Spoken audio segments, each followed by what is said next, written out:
तो हेलो दोस्तों, मेरा नाम विष्णु प्रजापति। जैसा कि आप देख सकते हैं, मैंने अभी एक वीडियो डाली थी जिस पर 51 मिनट हुए हैं और आप देख सकते हैं जिससे 343 व्यूज आए हैं और आप देख सकते हैं 30 सब्सक्राइबर्स बढ़े हैं।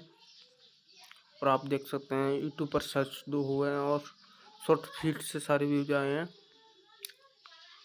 देख सकते हैं। और ये मैंने 4 वीडियो डाली हैं, सिर्फ उनसे 4 वीडियो से 125 सब्सक्राइबर्स सोच गए हैं। और आप देख सकते हैं अच्छा खासा रिस्पॉन्स आ रहा है।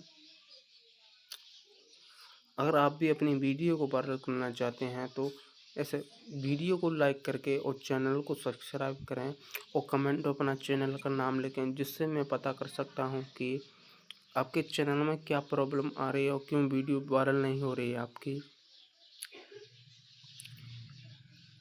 ठीक।